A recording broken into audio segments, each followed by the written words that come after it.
Snow White, the one who started it all, as the first full-length animated feature from Disney. And while the characters aren't as developed as modern animated films, you can't ignore what it inspired. It showed audiences that you can be emotionally connected to a character who is, at the end of the day, a drawing. So it's no surprise that for the beginning of the series of Once Upon a Time, a lot was focused on the Snow White story.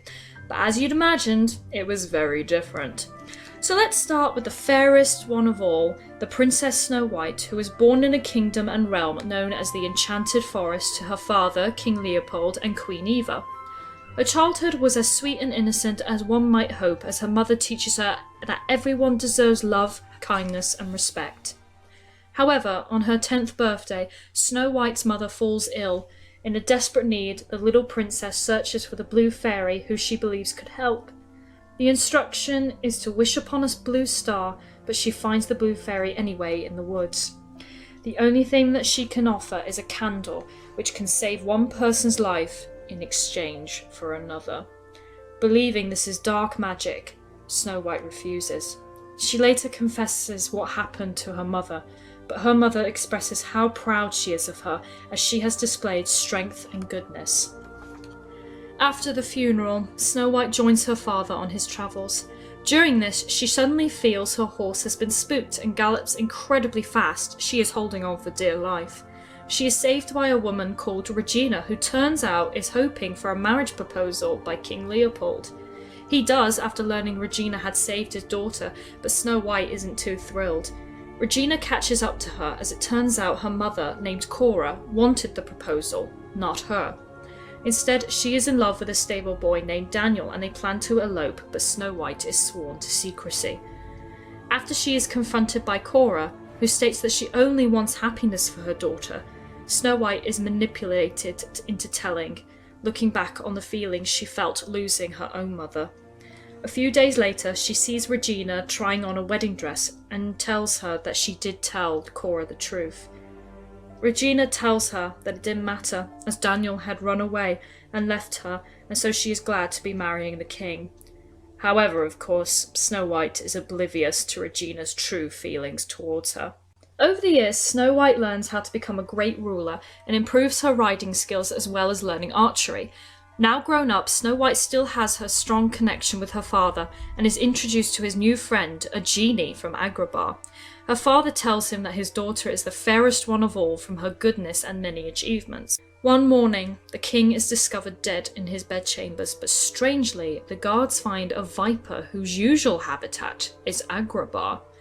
The genie is highly suspected but has gone missing.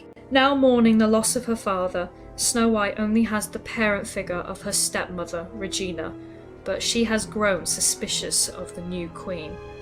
One day in the forest, she is nearly attacked by a huntsman and learns his orders were from the queen. However, she escapes, writes a letter to her stepmother, and returns it to the huntsman, explaining that she is ready to die. Struck by her beauty and mostly her kindness, the huntsman tells her to run away and gives her a whistle in case she is in ever need of help. So now Snow White is on the run, where many wanted signs bear her name. During this time, she comes across many characters, but we'll save them for their own profiles. But one we can't miss out is a man named David, but she believes the nickname Prince Charming suits him best. Although their first meeting wouldn't be quite as romantic as you think. Over time, Snow White gains her skill of stealing valuables from carriages, and one of them happens to belong to David. She manages to outrun him and sell his jewels to a band of trolls. However, this man catches her, and Annette tells her he knows she's the Princess Snow White, but he won't tell the Queen if his engagement ring is returned. This gives her no other option but to return to where she sold it, at Troll's Bridge. Unfortunately, David is caught by the trolls when bargaining failed. Snow White uses some fairy dust she gained a while ago, and the trolls transform into bugs. The two escape and part their separate ways, with David's ring still intact. During her time in hiding, she overhears that David is to marry a Princess Abigail. She wishes she could forget about him, as she grows feelings towards him and thus seeks out a warlock known as Rumpelstilskin. He gives her a potion that will solve her problems, and she was close to drinking it, but she finds a letter from David that he truly cares for her and wants her to come to his castle. Unfortunately, she is caught sneaking in and thrown in the dungeons, where she meets a dwarf named Grumpy. Another dwarf named Stealthy, who breaks the two out, and they separate, finding different ways out. Stealthy is killed, but Snow White saves Grumpy, but is caught and taken to the King George. He agrees to let her go if she tells David that she doesn't love him, otherwise he will kill him. She does as he requests and leaves broken-hearted, but Grumpy, along with 6 other dwarfs, decide to take her in to live at their cottage. After some time, Grumpy receives news that David has cancelled his engagement, but he finds that Snow White has drank the potion. Not only does the potion forget her Prince Charming, but she shows no love or respect toward anyone. With this newfound anger, she intends on finally killing her stepmother, the Queen. In the woods, David finds her and tries to break the spell by true love's kiss, but it doesn't work. Snow finds the road where the Queen's carriage is scheduled to pass by and aims her bow and arrow. When she shoots, David gets in the way and takes the hit. He tells her he would rather die than see her taken over by darkness. She ends up kissing him, and finally the spell is broken. Just as they are finally together, however, David is kidnapped by King George's soldiers. She returns to the dwarf's cottage and they all prepare to save her Prince Charming. The ambush at the castle goes swimmingly until Snow White reaches the dungeons. Instead of seeing David in a cell, she sees him in a mirror, which can only mean one thing. He is a prisoner of her stepmother, the evil Queen. She agrees to meet her alone at the place where it all began, Regina's old home. At the place, Snow sees a grave bearing Daniel's name, the stable boy Regina was in love with. The evil Queen reveals that Cora killed him because Snow White told her. To make peace between them, the evil Queen offers her to take a bite out of a poison apple, or else David will be executed. With no other option, Snow White takes a bite and falls into a sleeping curse. The dwarves rest her body in a glass coffin, where David finally finds her and gives her true love's kiss that wakes her up. Snow White builds a rebellion against the evil Queen and take back the throne, so now war has begun.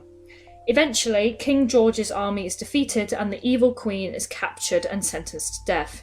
However, on the day of the execution, Snow White refuses and decides to banish her stepmother instead, but warns her if she returns, then she will die. Finally home, and with her Prince Charming, they can at last hold a wedding, but the evil Queen bursts in during the ceremony and announces that she is planning a dark curse that will destroy everyone's happiness. Charming tries to encourage her to be happy and still have their honeymoon.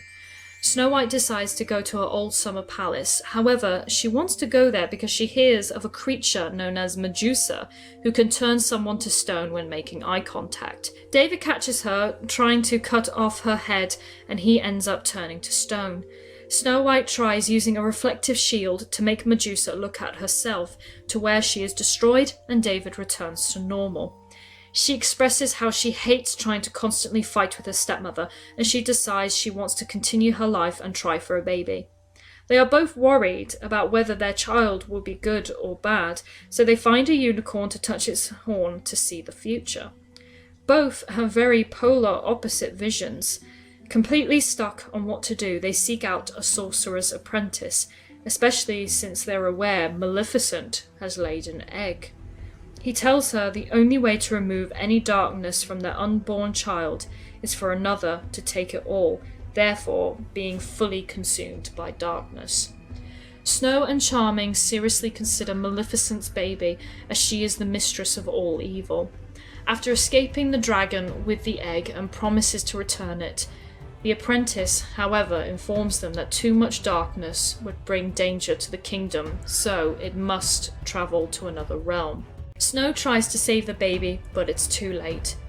With this in her guilt and the threat of the evil Queen, Snow White is desperate and visits Rumpelstilskin, who has been arrested to get answers. He explains the curse will happen, but her unborn daughter will become the saviour and save everyone.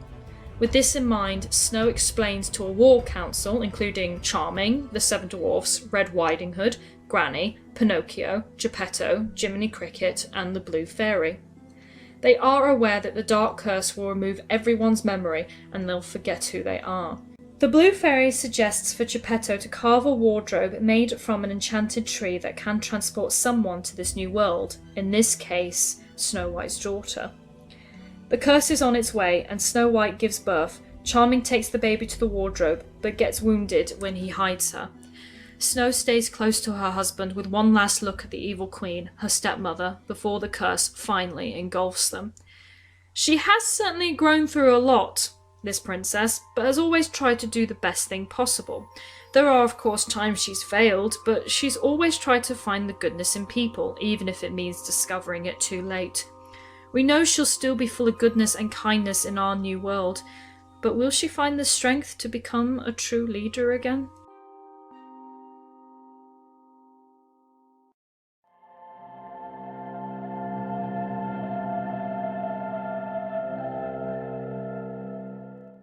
The evil queen, the original Disney villain. A queen who will stop at nothing until her stepdaughter Snow White is dead, and all because she is the fairest of them all. In Once Upon a Time, some have argued that the evil queen is actually the main character, even including others like Emma, Henry, and Rumpelstilskin. But let's be honest, if the evil queen didn't do what she did, then the story wouldn't have been set in motion.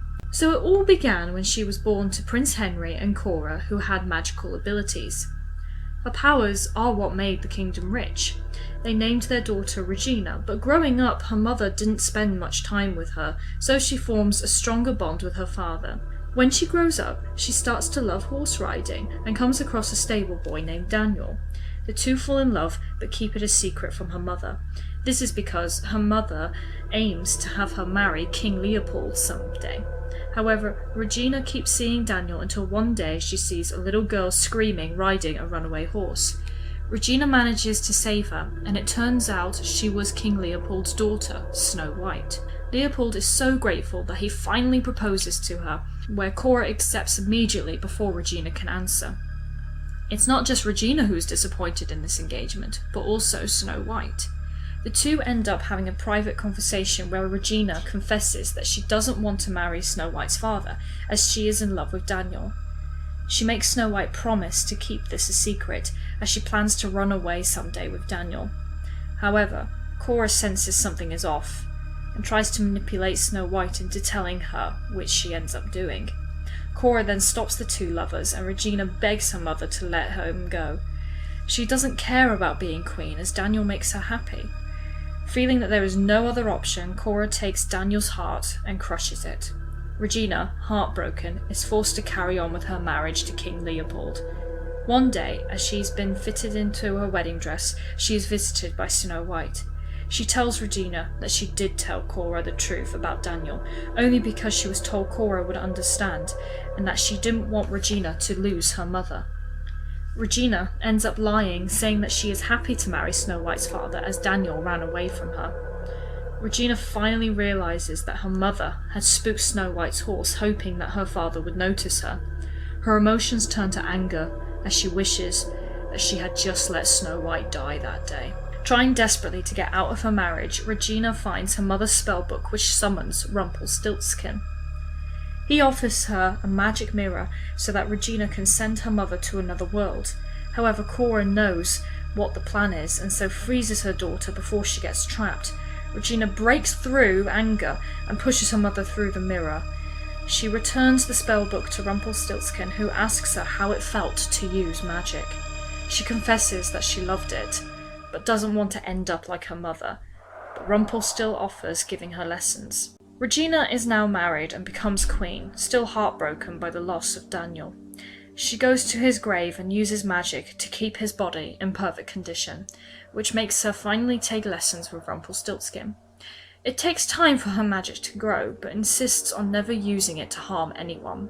However, one lesson, Rumpelstiltskin tells her to remove the heart of a unicorn, but of course she refuses. Rumpel confronts her on letting go of the past, where she asks if magic can bring people back from the dead. He says this is impossible, but she comes across a man named Jefferson, who will eventually become the Mad Hatter, who possesses a magic hat that can transport you to different worlds, and he might know someone who can help. she lets him have access to the enchanted forest if he brings her this person. So maybe it's not magic that can help, but science. That's right. Regina seeks help from Victor Frankenstein. Unfortunately, the experiment fails, which fills Regina with sadness, but also anger. She proves her self-worth to Rumpel by ripping the heart of another one of his students and crushing it. As Regina is taking more lessons, she tries to take revenge on Snow White, but is foiled as her stepdaughter earns respect and gains certain skills such as horse riding and archery. Eventually, she manages to have her husband, the king, killed and gains her magic mirror and asks him to find someone suitable enough to kill Snow White. Much like in the fairy tale, she sends out a huntsman to kill her and bring back her heart. She finds out that it's not her heart, as the huntsman can't find it in his heart to kill the princess. And so the evil queen takes his heart, so he is now in her total control. Now, during this time, while Snow White is on the run, the evil queen finds and destroys many lives to achieve her goal, but I'll skip over these to save for another profile.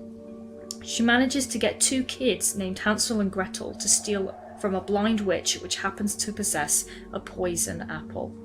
She then makes a deal with a King George, who's been having problems with Snow White himself. She has fallen for Prince Charming, and he has in return, which King George does not want. He has Charming imprisoned, in which the evil queen claims she can use him to kill Snow White. She manages to communicate with her stepdaughter, and they decide to meet at Regina's old home where it all began. On that day, the evil queen tells Snow White what really happened to Daniel all those years ago and offers the poison apple.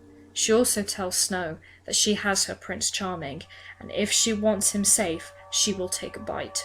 She agrees and falls into a sleeping curse. However, she learns the huntsman had let the prince go, and so she traps him in the infinite forest so he cannot find her.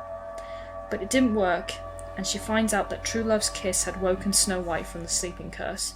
The two end up in a war, as Regina wants her either dead or to give up her claim to the throne.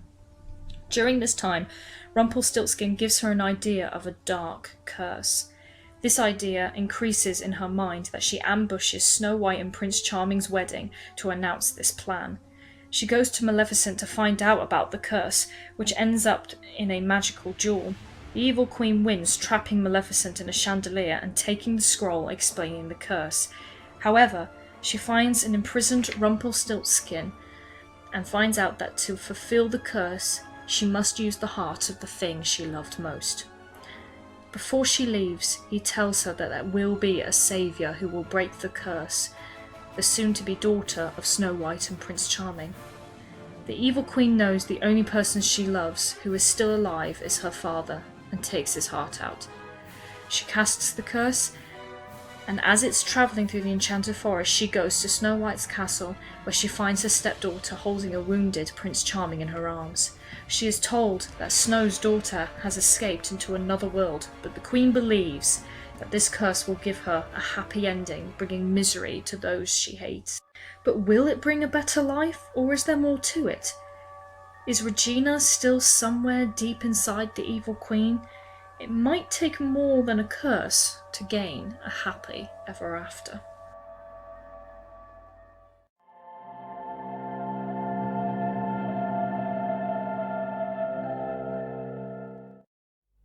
Rumpelstiltskin, one of the other major characters in Once Upon a Time, and some may argue he is the true antagonist of the series, interacting with almost every character, creating deals, and have them suffer the consequences, leading to one of the show's most iconic lines, "All magic comes with a price."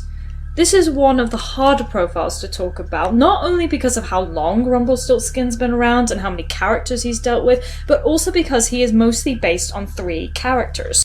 The first one is obvious, Rumpelstiltskin from the fairy tale of the same name, where he makes deals to others, but they all come with a huge price, as well as having the skill of spinning straw into gold.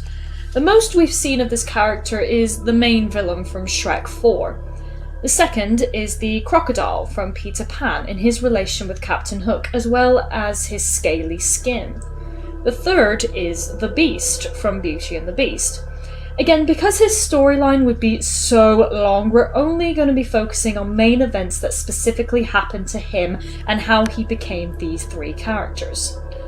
Well, it all starts the moment he was born, to Fiona and Malcolm. They are visited by the Blue Fairy with another fairy called Tiger Lily, who will be the child's fairy godmother, but they tell the parents that this child will be a saviour, who will sacrifice himself to defeat a great evil. Terrified of her son dying, Fiona tries to look up fairy lore to stop this fate from happening, to a point where she learns to become a fairy herself. However, she feels the only way to save him is to create a dark curse to send her son to another realm. These cruel intentions make her become the Black Fairy, and thus the Blue Fairy banishes her to the Dark Realm. The Blue Fairy and Tiger Lily return the baby to his father, but he blames him for the death of his wife and therefore gives him the demeaning name of Rumpelstilskin. This would have an effect on his childhood, as his father became a con artist, and Rumpel would spend most of his days with two spinsters where he learns the skill of spinning wool. Eventually, his father leaves him for another realm, and so he lives with the two spinsters. Now grown up, Rumpel becomes a skilled spinner and sells wool and marries a woman named Mila. However, a war with the ogres has broken out and Rumpel is sent to fight. One of his assignments is to watch over a magical creature known as a seer, who can predict a person's fate. Desperate to know, Rumpel gives her some water in exchange for information. She tells him Mila is expecting a son, and that Rumpel's choice in this war will leave the baby fatherless. Afraid that he will die in the battlefield, Rumpel breaks his own leg to get out and return home. While he is thrilled to see his newborn son named Bellfire, Mila is disgusted by his actions and tells him he is nothing more than a coward. Their marriage has now gone downhill, with Rumpel having a permanent limp, but Bellfire helps them carry on. One day, Bellfire was found in the woods with a snake bite that is fatal. The couple take him to a healer, but the cost for an antidote is 100 gold coins. Mila tells Rumpel to sneak into the healer's hut and kill him to steal the antidote. With his cowardness attached, Rumpel can't do it, but gets caught anyway. The healer makes a deal, the antidote for his second-born child, which Rumpel agrees. He confesses everything to Mila, who is, of course, horrified. As much as he tries to save his marriage for Bellfire's sake, Mila now spends most nights in the tavern near the harbours. It turns out that she has been seeing a pirate captain named Killian, but to get out of her marriage with Rumpel, they pretend she's been kidnapped by pirates, by which Rumpel is too cowardly to fight back, and thus tells Bellfire his mother is dead. Years go by, but the ogre war is still at large, to a point where soldiers are now recruiting children to fight. Afraid of his son having to fight, Rumpel and Bellfire run away in the forest but come across an old man. He tells them of a dagger that is linked to one of the most powerful entities ever, the Dark One. Whoever holds the dagger, though, can control the Dark One. Rumpel successfully steals the dagger and summons the Dark One, who taunts him of his cowardliness and his son. In a fit of anger, Rumpelstiltskin kills the Dark One with the dagger, who turns out to be the old man. He tells him that he had wanted death for a long time, as dark magic made him do terrible things, and finally saying, magic always comes with a price. As the old man dies, the dagger magically changes the name imprinted to Rumpelstiltskin, and he gains unspeakable powers. He uses his magic to end the war, to which everyone declares him a hero. However, Bellfire sees the dagger has turned his father into a monster by humiliating others and punishing anyone who lays a hand on him. Bellfire, desperate to rid his father of his magic, asks help from the Blue Fairy, who gives him a magic beam that can transport them to a world where magic doesn't exist. While Rumpel promises to go, at the last second when the portal opens, he can't do it. He holds on to Bellfire's hand, but he falls as the portal closes, leaving Rumpel on his own. Now, on a desperate search to be reunited with his son, Rumpel stumbles upon Captain Killian, the man who kidnapped his wife. Rumpel, nearly on the verge of killing him with his new powers, is stopped by Mila herself, who confesses about their affair. However, if he spares both their lives, Mila can give him a magic bean to take him to Bellfire on Killian's ship. There, Rumpel still wonders why she left her son behind. While feeling guilty about Bellfire, she admits that she never truly loved Rumpel, to which he crushes her heart and tries to take the magic beam from Killian by cutting his hand off, but finds it's disappeared and leaves. As you can imagine, Killian replaces his hand with a hook and gives Rumpel the name of the crocodile. Over the years, Rumpelstilskin has been making deals, corrupting lives, collecting magical trinkets, and even teaches magic to others, including Cora, Regina, and Selena. Everyone remains in fear of him, and he resides in a secluded castle alone, believing no one could ever love him. That is until a certain woman comes into his life named Belle. Wanting to save her kingdom from ogres, Belle agrees to become a servant as part of Rumpel's deal. At first he is how he usually is and treats her poorly. However, through her kind heart and willing to see the goodness in him, he shows kindness back, including giving her the library. After months have passed, Belle wants to know more about her captor, especially his child, as Rumpel has a small nursery in his castle. He tells her she can leave to go to town, and if she returns, he'll tell her everything. Believing she will never return, but to his shock, she does. She tries to kiss him, but stops as he feels his magic is disappearing. He believes Belle has been working for the evil queen this whole time to try and weaken his power and kicks her out. But this was a complete fabrication. Belle really had fallen in love with him, but as she said herself, Rumpel is now left with an empty heart and a chipped cup. This calls back to Belle's first day at the castle where she accidentally chipped a teacup, but Rumpel passively forgave her, showing a first spark of goodness in him. He keeps this cup close to him, especially when the evil queen tells him that Belle is dead. Over time, Rumpelstiltskin learns about the dark curse in order for him to find his son, and believes the evil queen might be useful. He convinces her that the curse could be a way to defeat Snow White and Prince Charming, to which she decides to conjure. Unfortunately, Rumpel ends up finally being imprisoned, but he still helps the evil queen summon the curse. Under one condition, that where they will end up, he will have riches in his new life. He also tells her that there will be a saviour that will defeat her in this new world, and thus is now a part of the curse along with the other residents of the enchanted forest. Quite an awful life thus far for Rumpelstiltskin, but will this new life bring happiness? Will he be united with Bellfire? What about his only true love, Belle? How will he be without magic? And most importantly, will he overcome this Dark One's curse and finally prove that he can be good and a hero?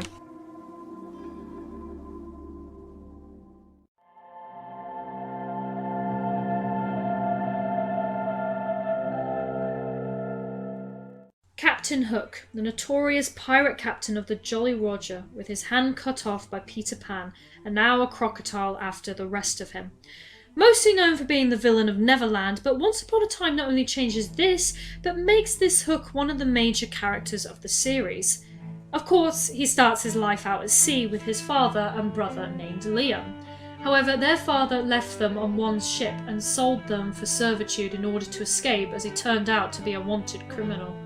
Liam thinks that he and his brother Gillian should enlist in the Navy, but the captain, named Silver, mocks them about this choice. As Liam goes to shore to collect his wages and come back with Navy documents, Silver gets Gillian drunk in order to gamble his money away. When Liam returns with the documents, he discovers what happened, but Silver gives him the chance to leave, but he must go alone. Not wanting to leave his brother, Liam tears up the documents. Now out to sea, the crew finds themselves in a hurricane, but Silver wants to head into it to find a jewel known as the Eye of the Storm. The brothers threaten his decision with a mutiny, and thus they take Silver hostage. As Liam is trying to plot a course to get the ship out of the storm, he is suddenly visited by the demigod Hades. He tells him if he sails the ship into the storm, he promises he can make Liam a captain. Without telling this meeting to Killian, they convince the crew to sail through the storm. The brothers find the entire crew dead, which is what Hades was really after, but possesses the Eye of the Storm. They bring it back to a naval officer who rewards them by making Liam a captain, Gillian a lieutenant, and give them a ship known as the Jewel of the Realm. As one of their adventures, they go on an expedition to Neverland to find a plant known as Dream Shade, which can be used to heal. They're under attack, but they can release the mainsail that has Pegasus' wings to help them fly in the clouds towards the second star to the right. I guess the wings had something to do with Hades? Maybe? Not really sure. Anyway, once ashore, they come across a young boy named, you guessed it, Peter Pan, but he tells them that the Dream Shade is a dangerous plant. Liam ignores this, but Gillian starts doubting this mission. Maybe the king wants this plant to kill armies and not use it for good. Convinced that the plant is safe, Liam cuts himself with it, but passes out. Gillian calls out for Peter Pan, who tells him there is a price of magic involved. Gillian doesn't care, and so takes water from the spring to heal Liam, but before he can repay Peter Pan, he vanishes. Back on the Jewel of the Realm, the brothers figure out the cruel intentions of the king and agree to expose him once they're back, but Liam dies once they leave Neverland. Devastated, Gillian takes his place as captain, but tells the crew they will no longer serve under the king and become pirates, renaming the ship the Jolly Roger. Aside from his adventures at sea, Gillian spends most nights at taverns, and in one of these he comes across a woman named Mila, but despite his charming nature, learns she is married and has a son. However, they still spend most nights together, drinking, gambling, and exchanging stories. Mila tells about her husband named Rumpelstilskin, who she has come to hate as his cowardly nature has ruined their marriage. Eventually, she decides she wants to run away with Gillian, but make it look as though she's been kidnapped by pirates, as she knows that Rumpel will be too afraid to fight to get her back. Which is indeed what happens. Years later, however, Gillian is confronted by Rumpel, but he has changed into the Dark One. On the brink of death, Mila confesses the truth to Rumpel about the affair. She agrees to give him a magic bean and spare Gillian. Rumpelstiltskin comes to collect his bean on the Jolly Roger, but things get riled up when Mila states that she had never loved her husband, to which then Rumpel crushes her heart. Gillian refuses to give up the magic bean, so Rumpel cuts off his left hand. Gillian grabs a hook to stab Rumpel, but he's immortal, so he just disappears. Gillian then uses the hook to replace his hand and uses the magic bean to take his ship to Neverland, and now goes by the name Captain Hook. During their time in Neverland seas, they find a boy drowning and save him. His name is Bellfire, and Hook teaches him the life of a pirate. One night, the ship is raided by lost boys who states they are looking for a particular boy, in which Hook hides Bellfire. Eventually, Hook finds out that Bellfire is actually Rumpelstiltskin's son, and that the only way to kill the Dark One is to kill them with a special dagger that bears their name. However, Bellfire finds out about his mother's affair with Hook, who then confesses that Rumpel killed her. Growing affection for this boy, Hook still wants to raise him as his own, but Bellfire leaves to go to Neverland, where he is taken by the Lost Boys. Eventually, Hook is in a situation where he's working for Peter Pan, but with the revenge of the Dark One dominating his head, Hook is determined to get back to the Enchanted Forest to kill him. He gives Rumpelstiltskin the name Crocodile. He thinks that a fairy named Tinkerbell could help him, but learns that she had her wings taken away and thus can't do anything. We don't quite know how, but somehow he manages to get back to the Enchanted Forest. He eventually breaks into the Evil Queen's prison and finds a girl named Belle, who knows about Rumpelstiltskin quite a lot, however refuses to tell Hook about the dagger. Enraged, he tries to kill her but is stopped by the Evil Queen. She is planning a dark curse in which she needs the girl as part of her plan, but promises Rumpel to him as the curse will strip him of his magic. However, she tests him by telling Hook the location of his father. He discovers that his father has had another son and even gave him the name Liam. Enraged, believing that his father had never loved him or his brother, he kills him, in which the Evil Queen is pleased. She enchants his hook so that it has the power to take away someone's heart, and gives the mission of killing her mother, Cora. She resides in Wonderland as the Queen of Hearts, so the Evil Queen gives Hook a magic hat to transport there. Now in Wonderland, Hook attempts to take out Cora's heart, only to find she had already done it and hid it somewhere safe. Hook tells her of his desire to kill the Dark One, and that Regina is going to cast a dark curse, and ordered him to kill Cora. Cora tells him that the curse will make everyone involved forget who they are, which means Hook will forget about wanting to kill Rumpel.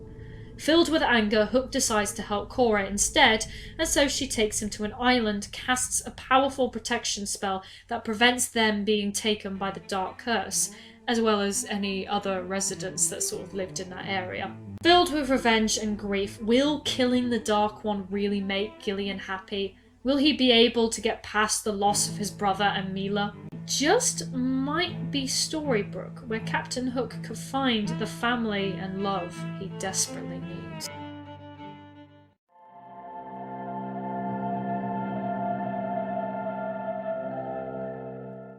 Prince Charming. When we hear that name, we usually think of Cinderella or Snow White, or a term used for an ideal man that we want or have even found. It certainly echoes in Snow White's song, "Someday My Prince Will Come," but in Once Upon a Time, did he show up?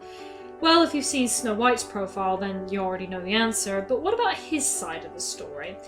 Well, first off, he wasn't even born into royalty. He was born with the name David to Ruth and Robert on a farm along with his twin brother James.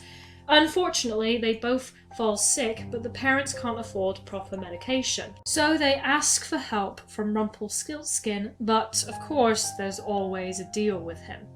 He explains that a King George and his queen cannot conceive an heir, and so he will take one of the twin boys. After much argument and refusal, Rumpelstiltskin tosses a coin, and James is the one to be raised as a prince, and David is left on the farm. Because of this, David's father has resorted to drinking. He promises to change and leaves for a 2-week trip to gather some supplies. However, he is secretly on a mission to get James back and finds out that he's at Pleasure Island. Yes, that Pleasure Island. Robert even comes across Pinocchio, who tries to help him escape, but George still takes James away, and Robert dies on his way home.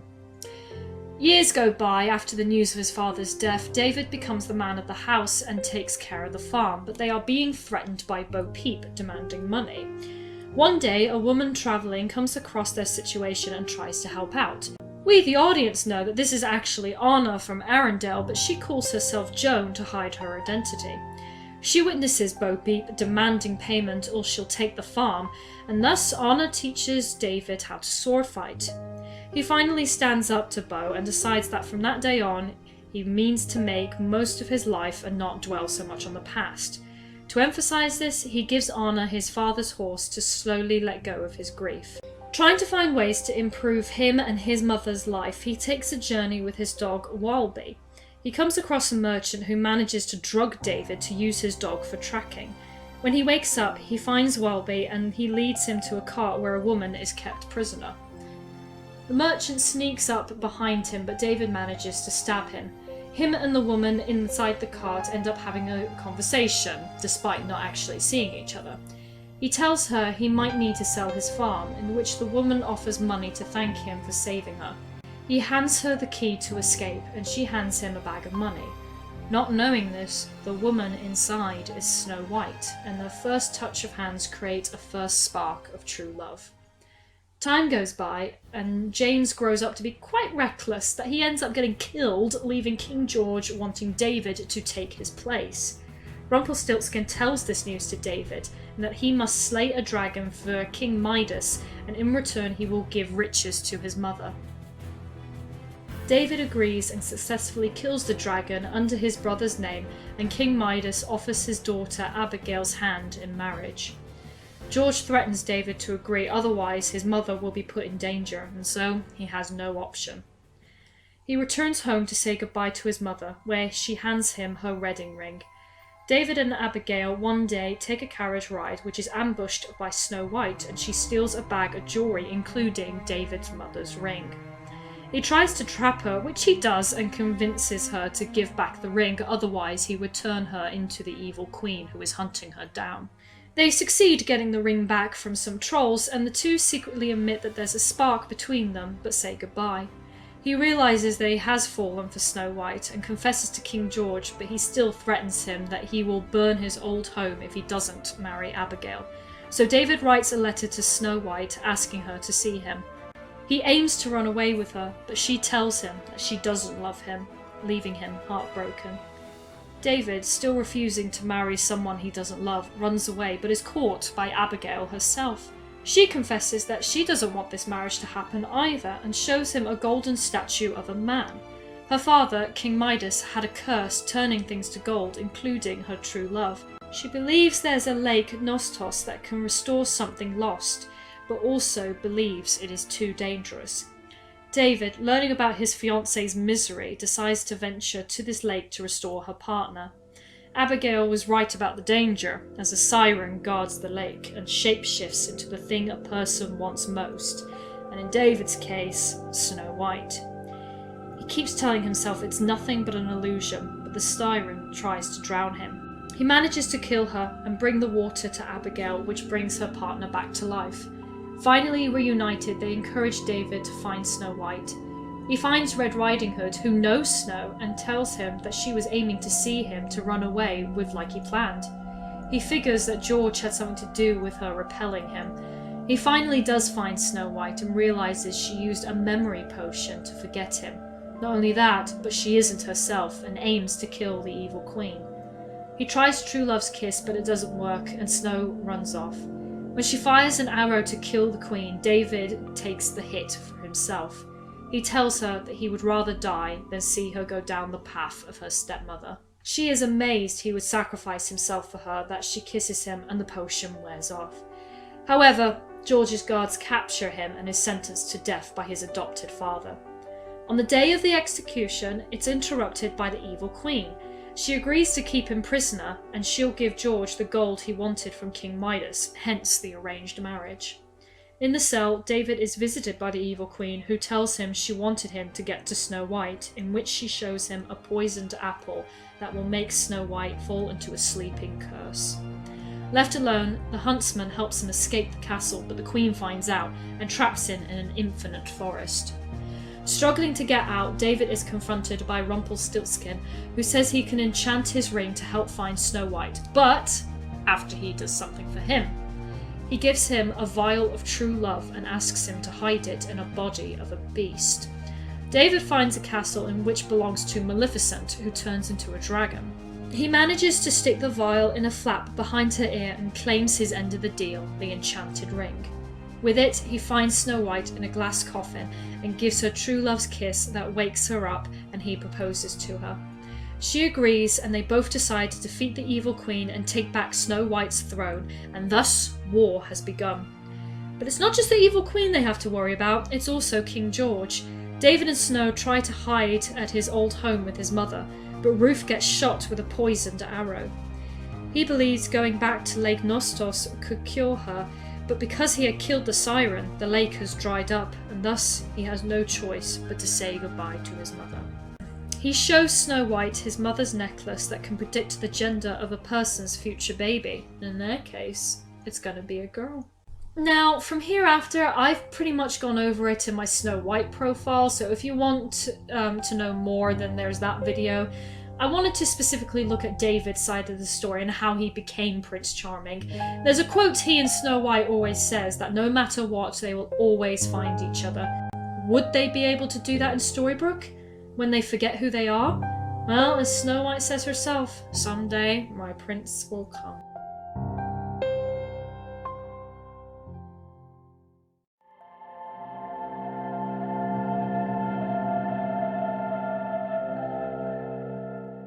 The Wicked Witch of the West. From book to film, becoming most kids' first nightmare fuel. However, over the years there have been different interpretations, from the hit musical Wicked to Disney's take in Oz the Great and Powerful. And since Once Upon a Time is about seeing fairy tale characters from a different perspective, it's not surprising that the writers looked into the world of Oz and the Wicked Witch. The most important plot point is that the witch named Zelena is not from Oz. She was originally from the Enchanted Forest and was the daughter of Cora. That's right, Regina, the evil queen, had a half-sister. Cora had a baby with another man, but he leaves her and she feels she won't be able to raise the child herself. She puts the baby in a bassinet and leaves it to be swept away by a cyclone that takes it to the land of Oz and is adopted by a woodcutter and his wife. Since Cora has magical abilities, it's no surprise that Selina has inherited these skills, which scares her surrogate father. And this doesn't help her childhood since her mother dies. However, her real mother, Cora, finds Selina in Oz and witnesses her using magic. She is caught by her father, and just as she is about to be beaten, Cora freezes him. Selina, of course, is very confused as this woman asks her to use her magic to help heal her daughter Regina. Wanting to use her magic for good, Selina agrees and successfully cures Regina. The two young girls become best friends, and one day, while playing, they come across a box that Cora used to keep her magic wand inside, but it's magically locked. Selina, however, manages to unlock it. This is because of what's known as blood magic, where a blood relative can access locks used by magic. This makes the girls realise that they must be related. Cora, having no choice but to tell the truth that they are indeed half-sisters, but she scolds Regina as she believes she should rely only on herself and not others. With her priorities all on Regina, she tries to separate the two girls, so she makes them drink a potion that will make them forget about each other, and sends Selina back to Oz. Even in Oz, the children believe she is a monster for possessing magic, until she comes across a boy as she's walking down the yellow brick road. She uses her magic to help baby birds go back to a tree, where the boy befriends her, stating that at least she uses her magic for good, and introduces himself as Stanton. Now grown up, Selina tries to use her magic for good, but her father is still angry and terrified of her. Under her forgetful spell, Selina believes the only way to find out about her real family is to visit the Wizard of Oz. He tells her that Cora gave her up because she hoped to become royal. He also shows her half-sister Regina, who is learning magic with her teacher, Rumpelstilskin. The wizard also gives her silver slippers that she can use to travel to the enchanted forest and the castle. She manages to win acceptance from Rumpelstilskin, and he tells her he is trying to create a dark curse to take him to a land without magic. As well as teaching magic, Rumpelstilskin also tries to channel Selina's anger and jealousy towards her sister. During this time, Selina gains a slight affection towards her tutor.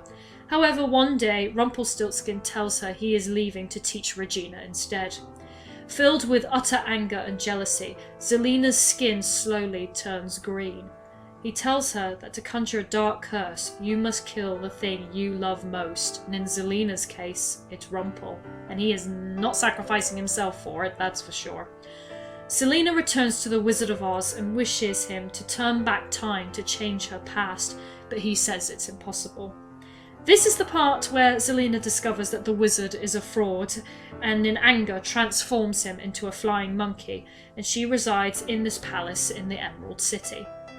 Sometime later, she comes across another witch called Glinda, the Witch of the South, and invites Selina to join the Sisterhood of Witches. Along with the Witches of the East and the North, they appoint Selina as the Witch of the West, and thus looks over the western part of Oz and is given a pendant to harness her powers. One day, she and Glinda come across a fallen house that was swept by a cyclone and finds a girl inside named, you guessed it, Dorothy Gale. Dorothy befriends the witches very easily. That makes Selina worry that this girl might replace her. She tries to attack her with fire, but Dorothy throws a bucket of water that makes Selina melt away. However, it was all an act. So Selina, making Dorothy believe she is dead, disguises herself as the wizard. Dorothy tells, supposedly him, that she doesn't want to be part of the sisterhood and just wants to return home to Kansas, and so is given the silver slippers that does just that. Selina reveals to Glinda that she's still alive and plans to turn back time to change her past and banishes Glinda to the enchanted forest. In order to create a time-travelling spell, she would need to obtain a symbol of wisdom, a brain, a symbol of courage, a sword, a symbol of love, a heart, and a symbol of innocence. They must all be laid out in an outline of a compass, with each ingredient facing the right direction, with the caster in the centre. So wisdom is north, courage is east, love is south, and innocent is west. In trying to find these ingredients, Selina ends up having to fight off a grown-up Dorothy, but manages to take over the Emerald City. One day, even though Zelina is reluctant to see anyone, is visited by her childhood friend Stanham. He asks her for help as he is cursed to slowly turn to tin. He believes there is a crimson heart that can cure him. On the way there, they are attacked by a lion, but with Zelina's magic he runs away, which could have possibly made him cowardly. They find the heart, but as Zelina picks it up, it starts draining her magic. She believes that Stanham knew about this and that he must be helping Dorothy. Stanham swears he has never even met Dorothy, but he did know that the heart would drain her magic because he believes she would find happiness without it. Zelina, however, thinks that her magic is all she has and refuses to help, and watches Stanham become a tin man and inanimate. Stanham was her last chance for a companion in Oz, but she is left alone, angry and jealous. Being in Oz, Zelina would not be affected when the dark curse takes over, but she might be able to find her sister Regina. Would this time spell solve anything, or will Zelina be able to find actual happiness and acceptance for her being herself, and not just for her magic?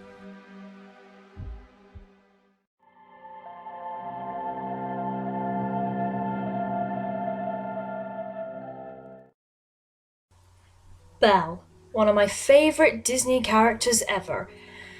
The reading outsider who gave a beast a heart. So it's no surprise I got excited when I saw she was going to be a part of the Once Upon a Time canon, but I was also curious as the beast of the story was Rumpelstilskin. However, we're going to look at Belle's side of the story, as her backstory is a little different to the movie.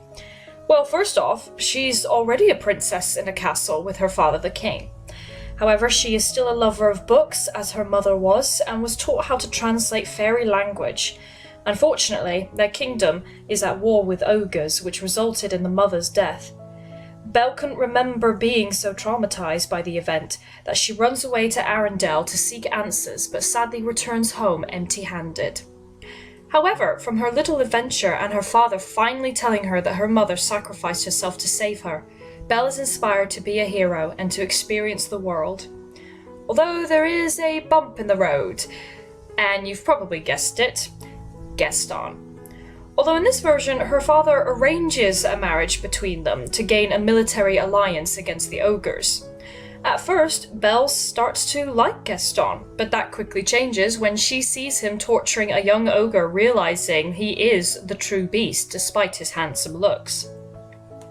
But she is still to marry him until one night her father is in desperate need for the war to end, that he summons the Dark One, Rumpelstilskin. His price for protecting the kingdom is Belle, and have her live in his castle and be his caretaker forever. Belle sacrifices herself to save her kingdom and agrees. Of course, her captor is awful towards her and has her sleep in the dungeons. Although sparks start one day as she accidentally drops a teacup and chipping it, but instead of being furious, he brushes it off. Another incident is when Robin Hood steals a wand but is captured and tortured. Belle releases him, but Rumpel finds out and orders to follow him and kill Robin. Belle pleads with Rumpel as they observe that he stole the wand to save an ill and pregnant Maid Marian, and the Dark One decides to spare his life. Belle is surprised by this change of heart, but returns home more surprised that Rumpel created a library as a gift for her, although he tries to make it seem like it's more work. Their relationship becomes rocky, though, as one day Rumpel returns home with a stolen baby and orders Belle to care for him. Planning to return the child behind his back, she first goes to the library to read about what Rumpel is possibly planning. All is there is a scroll written in fairy language, which Belle can of course translate. She then realizes that Rumpel knew she would try to help the baby, so left the scroll so she could translate for him, and thus locks her in the library. However, she is freed by the blue fairy and discovers the baby is to be used as bait for the black fairy, Rumpelstiltskin's mother. While she sympathizes with Rumpel, learning how horrible he was treated by his mother, she is still horrified by what he was planning for the baby. Rumpel, however, tells her to return the baby to its parents, who happens to be called Jack and Jill. Fortunately, things make a turn when Belle gets kidnapped by Maleficent, Ursula and Cruella DeVil. They hold her ransom until Rumpel delivers one of his treasures, a gauntlet from Camelot that reveals the person's thing they desire above all. However, he hands it over to save Belle, making her connection with him even stronger. He becomes more open and light-hearted towards her, but Belle at this point wants to know more about him and learn about his son, Belfire. He then makes a deal that if she comes back with more straw, he will tell her. This is her chance to go free, which Rumpel is fully aware of. Belle intended to finally return home, but is confronted by the evil queen. She tells her that any curse can be broken by true love's kiss. Knowing that, Belle has fallen in love with him, returns to his castle, in which he is surprised that she had come back. She kisses him and it almost works, but Rumpelstilskin realizes that the queen had told her to do it, and states that Belle could never love a man like him, and kicks her out of the castle for good. Belle, heartbroken, doesn't return home, but spends most of her time at a tavern nearby, and eventually seeks an adventure she dreamt of before. Now, I might need to leave a gap for this story, as I will go into it in another profile video. Well, this adventure encourages her to return to Rumpel as she feels she's still in love with him. Sadly, she is captured by the evil queen and stays as her prisoner until a dark curse is cast. During this time, Belle is visited by Captain Hook, who believes someone that close to the Dark One would give him the answer to destroy him. Even with the threat of death, Belle never gave in, stating, even if she knew how to kill him, she wouldn't. Despite being held captive, Belle still fights to see the best in people and give credit where credit's due. She's able to see the beauty underneath and believed that sometimes the best cups are chipped. Fun fact, Belle wasn't planned to be a main role in the series, but because fans had a strong positive reaction to their love story, she was kept all throughout the series. It just goes to show, while this romance is as old as time, it certainly still pulls at our heartstrings.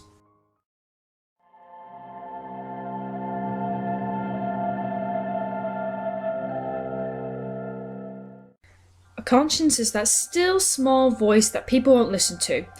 According to a little cricket named Jiminy, he believed this is the trouble with the world today, and so it was his mission to guide the puppet Pinocchio to become a real boy. Ever since this story, or at least Disney's take on the story, we usually think of this little guy when we hear the word conscience. What made him want to help those in need? How can he talk compared to other insects? Well, in Once Upon a Time, he was, in fact, a human. However, he travelled with his parents performing puppet shows while his parents pickpocketed the audience. Being part of a morally corrupted family, he of course wants to be free of crime and do good in the world. This dream increases when he meets a young Geppetto, who encourages him to leave his family. One day, Jiminy exchanges stolen goods for gold thread from Rumpelstilskin. He gives him a potion saying it will take away the problem that is his parents. Eventually, Jiminy loses his nerves and throws the potion over his parents, only to discover nothing happened. Because his parents had swapped vials with another couple, Geppetto's parents, Jiminy tries to save them but discovers that they have been turned into puppets. One night, he gets a visit from the Blue Fairy and tells her he wishes he was free of his parents and live a good life, and even be as free as the crickets he hears in the night. The Blue Fairy grants him his wish and tells him that Geppetto will need him now more than ever. But it's not just Geppetto and Pinocchio he helps, but also Snow White, Prince Charming, and even other members of Storybrooke. And he'll most likely give you the same advice: always let your conscience be your guide. But what about Pinocchio, that little wooden puppet who longs to be a real boy? Well, to become a real boy, Pinocchio must prove himself to be brave, truthful, and unselfish. And of course, during the Disney film, he is led by temptation. What makes the moral stand out compared to other fairy tales is not only does it show the rewards of being good, but the consequences of being bad, only to the extreme that people still remember to this day. Now, this is actually going to be slightly different. profile compared to the other characters, because as far as we know, the Pinocchio story is pretty much the same. We've got Jiminy Cricket's backstory, but the story of Pinocchio coming to life and being tempted down the wrong path is pretty par for the course. We even see him at Pleasure Island as well as his little lie detector in his nose. Now, what was interesting as far as the character of Pinocchio in the show is what happens after he becomes a real boy. Well, it happens in the same way as he and Geppetto are sailing away from Monstro the whale, and Pinocchio ends up sacrificing himself to save his father. Geppetto washed up on shore with a supposedly dead Pinocchio, and begs the Blue Fairy to bring him back. The Blue Fairy has recognised that Pinocchio has proved himself brave, truthful and unselfish, that she transforms him into a real boy. All's well that ends well, yes? Well, not quite. Learning the threat of the evil queen's dark curse, Snow White and Prince Charming asked Geppetto to carve a magical wardrobe made from a certain tree to transport their soon-to-be-born daughter to another world. However, Geppetto is disheartened as he does not want to lose Pinocchio, especially now that he has become a real boy, and asks the Blue Fairy if there is anything that can be done. She says that there's nothing that she can do as the wardrobe will only hold 2 people and the baby will need her mother. Geppetto decides to hide his son in secret, and so both him and baby Emma transport to the other world, our reality. The 2 children end up in a foster home in Boston. Being unhappy at the home, Pinocchio sees that a kid has stolen some money and he has enough to buy bus tickets for every child. The kid tells Pinocchio, however, that they cannot take care of a baby. Sadly, Pinocchio is tempted to get away that he joins the kids and leaves baby Emma behind. Now you might be thinking, well, what's to worry about? He's a real boy now. He doesn't need to prove himself. Quite the contrary. As Pinocchio realises when he grows up, the more bad things he does, he will slowly turn back into a puppet. Yikes. And it also seems to be happening fast since the dark curse has been lifted. He might have to prove himself once more to remain a real man this time.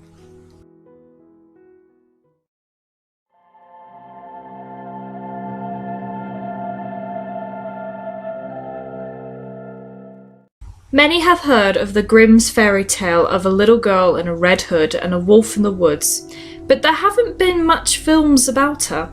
As far as Disney is concerned, the most we get is a silly symphony entitled Little Red Riding Hood, 3 Little Pigs and the Wolf, where Red comes across the 3 little pigs who save her and her grandmother from the big bad wolf. The other one is Disney's adaptation of Stephen Sondheim's musical Into the Woods. However, they've given her some light in Once Upon a Time. Red is raised by her grandmother, who gives her a red cloak and is known by the village as Red Riding Hood.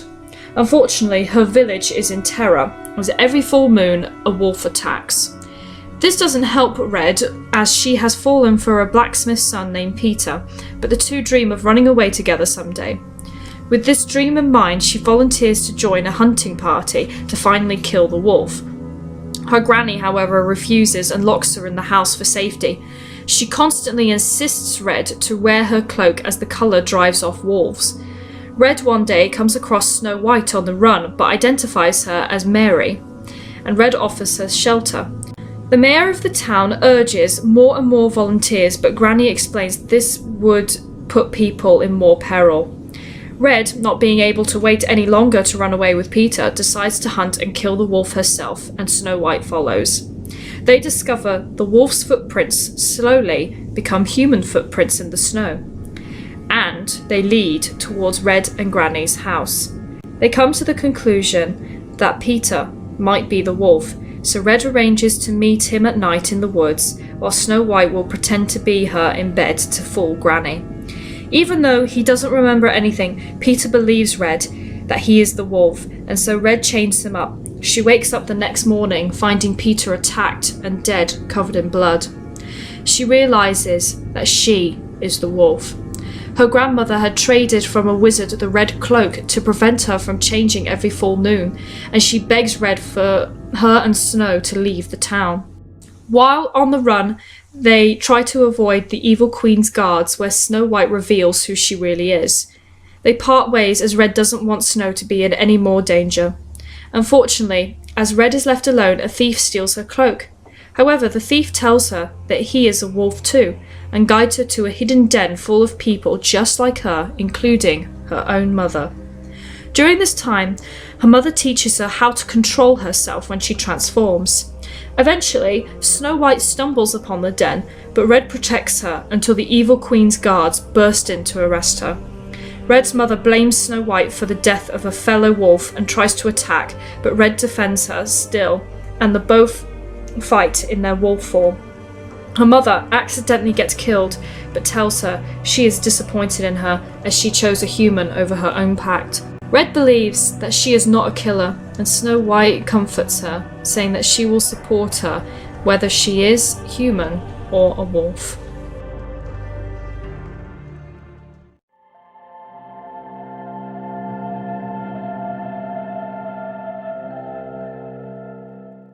Grumpy was always my favourite of the seven dwarfs, and apparently for a lot of others as well. Why is that? Well, I think it's because, like Snow White, we knew he had a good heart despite hardly showing it. So when it leads to the scene where Snow White is poisoned and the dwarfs have a funeral for her, Grumpy eventually breaks down over it. That is pretty much the moment when my heart rips in two. But a question arises about the seven dwarfs, including Grumpy. Why are they named based on their personality traits, and what makes them that particular trait? Well, in Once Upon a Time, when the seven dwarfs are born, they go straight to work in the mines, each with their own pickaxe. A name appears on the pickaxe to determine their name and dominant trait. However, Grumpy's original name was Dreamy. In the mines, the dwarfs find fairy or pixie dust from diamonds. Of course, following his trait Dreamy, comes across a fairy named Nova and falls in love with her. Although the blue fairy tells him that this is not love but dreams, and that Nova would end up losing her wings if they run away together. So Dreamy tries to convince Nova to stay with the fairies to fulfill her dream of becoming a fairy godmother. Returning to the mines, he finds his pickaxe no longer works, and his new one brands the name Grumpy. Since then, he acted more like the leader of the seven dwarfs instead of Doc from the movie, but it goes to show that we're not labelled when we're born. It's the choices we make that defines us, and hearing this backstory does explain this small, strange connection between Grumpy and Snow White. We know deep down in that grumpy mindset there is still a dreamer inside. But what about the mirror? We all know the quote, "Magic mirror on the wall, who is the fairest of them all?" But really the question is, how did the Queen get hold of a magic mirror? Well, if you listen to the scene carefully, she says, "slave" in the magic mirror. Well, and once upon a time, that is who the mirror is. A slave for the evil Queen, but how? Well, the mirror was originally a genie from Agrabah, washed up on the shores of the enchanted forest in his magic lamp. He is found by Snow White's father, the king, who wishes him a free genie and invites him to the palace. The genie is introduced to the evil queen and falls madly in love with her, to a point where it becomes an obsession that he is encouraged to kill the king for her. He does end up killing the king by a viper, and he finds out that the evil queen tricked him, but still he doesn't want to leave her. He then makes it his final wish to always look upon the Queen's face for all eternity, which traps him into the mirror forever to serve her. Well, you did get what you wished for, although considering you were a genie, you would have thought about your wishes more carefully. But even with that, it does answer the question how the mirror came into existence, but all we can take from this is, well, be careful what you wish for.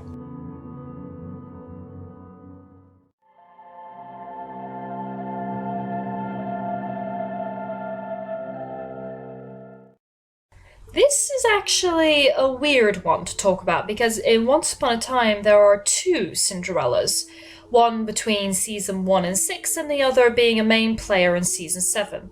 However, for this one I am going to be focusing on the Cinderella that became a resident of Storybrooke in season 1.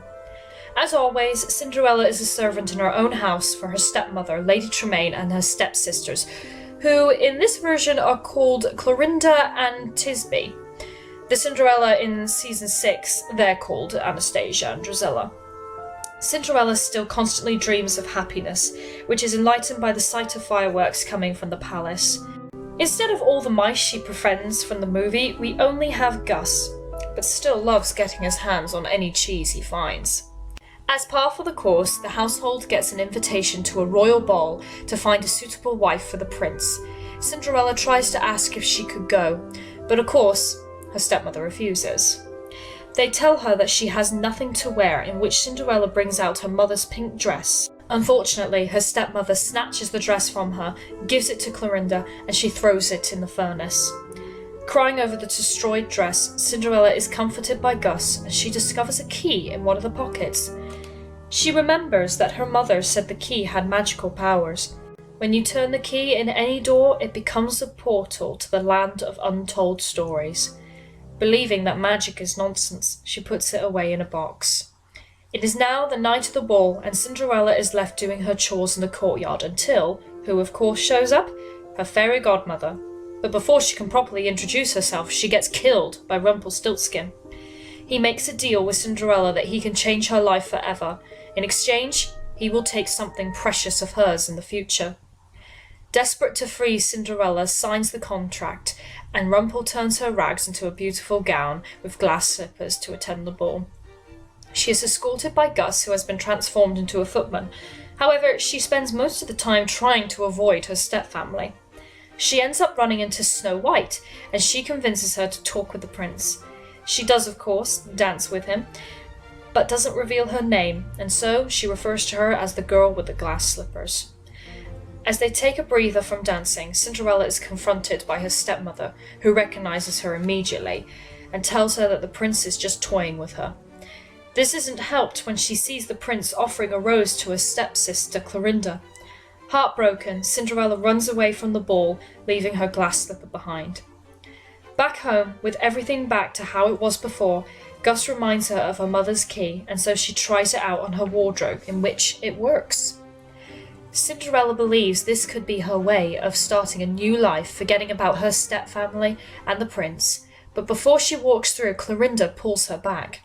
She tells her that the rose was actually from one of the prince's footmen named Jacob, and that the prince really loves her. Cinderella then offers the key to her stepsister so she and Jacob can be together. When Clorinda goes to meet up with Jacob, Lady Tremaine confronts Cinderella and threatens to tell her where her daughter has gone. Cinderella keeps her mouth closed, but her stepmother reveals that she has the glass slipper and will break it if nothing is said. Knowing the slipper is the only way she can prove to the prince who she is, Cinderella gives in. Unfortunately, Tremaine breaks the slipper anyway and locks her in the attic. Cinderella bangs on the window, constantly crying for help. And that, by the way, is more than what the 2015 version did. Just saying. As she is doing this, Gus slips through the door, down the stairs and into the courtyard, where the prince and Snow White is. Snow White notices the mouse in little maid clothes, and he tries to communicate that the girl with the glass slipper is locked up in the attic. The prince rushes up and proposes to Cinderella. While she accepts, she tries to go after her stepmother to save her stepsister. Clorinda is waiting for Jacob with the portal ready, and Cinderella tells her what had happened. Clorinda realizes Cinderella told her mother where she was, but before she can be helped, Lady Tremaine drags Clorinda into the land of untold stories with her. So Cinderella's happy ending wasn't quite as happy as she thought it'd be, but it gets worse. She still marries the prince, but Rumpelstiltskin shows up. Remember the deal she made? The price for changing her life is her firstborn child. Discovering that she is pregnant, she tries to run away, but the prince catches her, and so she tells him about the deal she had made with Rumpel. The prince believes that they can set a trap by making a new deal and asks for the help of Snow White and Prince Charming, who make a special prison to suppress his magic. Cinderella manages to trick Rumpel by having him sign in squid ink, which paralyzes him. Hence, Rumpel is finally imprisoned. However, when Cinderella is in labour, the prince disappears. Knowing Rumpel might have something to do with this, she confronts him in his cell. He says by breaking their original deal, the price is her prince.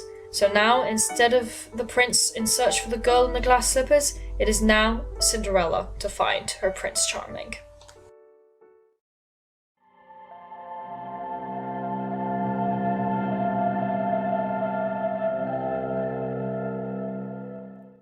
There is a place like no place on earth. Some say to survive it, you need to be as mad as a hatter, which luckily, this guy is. As most of you who follow my channel will probably already know, Alice in Wonderland is one of my favourite childhood books, and what's great about it is the different interpretations people have had around it. So while if one version isn't quite your cup of tea, there are plenty of adaptations that communicate well for you. For me, I have two versions. The 1999 TV movie starring Martin Short, Miranda Richardson, Whoopi Goldberg, just to name a few. And of course, the Tim Burton version starring Johnny Depp, Helen Bonham Carter, and Mia Wasikowska. Again, just to name a few. So, considering I was getting hooked on Once Upon a Time, I was very excited to see their interpretation of Wonderland. And while it's not my favourite or not much is really said about it, I was curious. Honestly, there's only really one character to talk about in Wonderland, and that's the Mad Hatter. The Mad Hatter is probably the most popular resident of Wonderland, and seems to have the most connection with Alice from the many adaptations.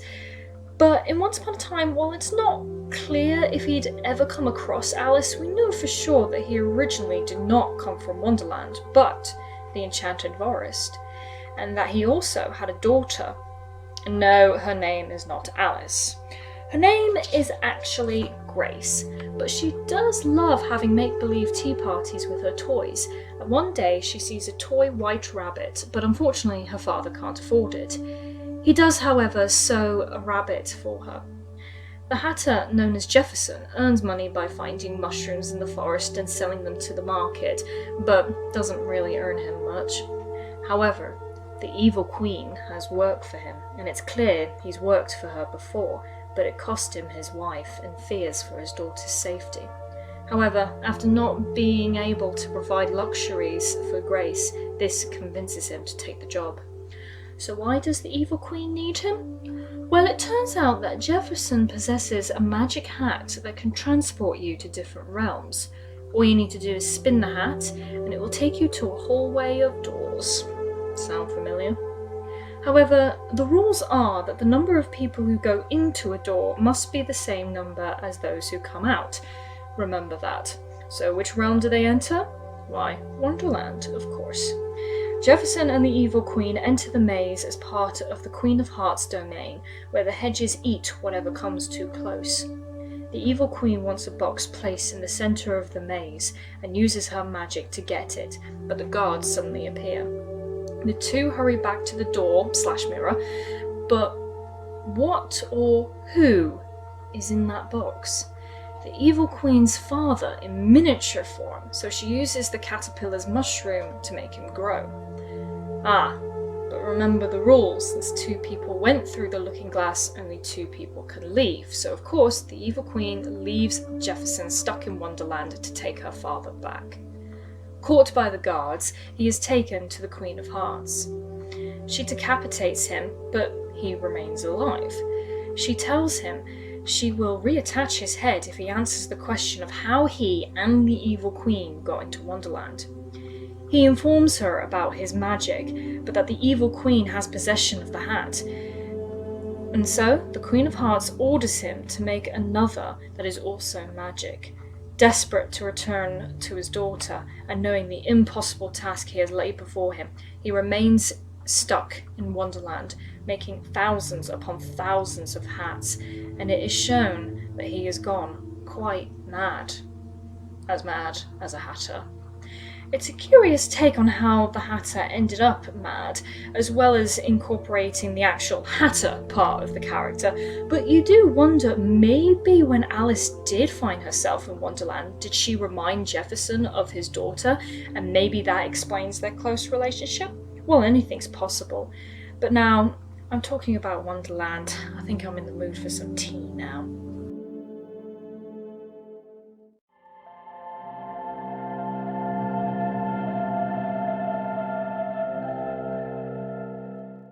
All children grow up, except one. Peter Pan is a story that has been ingrained in our culture from the play to the book to film adaptations with many interpretations. Probably the three films that stick out for me is the Disney animated feature, the the 2003 live-action film, and Steven Spielberg's Hook. We all know the story of the boy who decides never to grow up and takes the darling children to the magical land of Neverland, having adventures with lost boys, pirates, Indians, and mermaids, and one memorable fairy. And while Peter Pan is a fun and entertaining story, one thing that I love mostly, now that I'm older, is that hint of darkness. We do get it in the book, and mostly the 2003 film and Hook, of that tragedy of Peter Pan, but not hugely on the darkness. As kids, we all probably wish that we didn't have to grow up, and that there was a place where we could always have fun. But remember, Peter Pan actually did that, and hates the idea of growing up so much that in the book, he doesn't even want to know what he's missing. So there must be some madness in him that motivates to go fully through with it.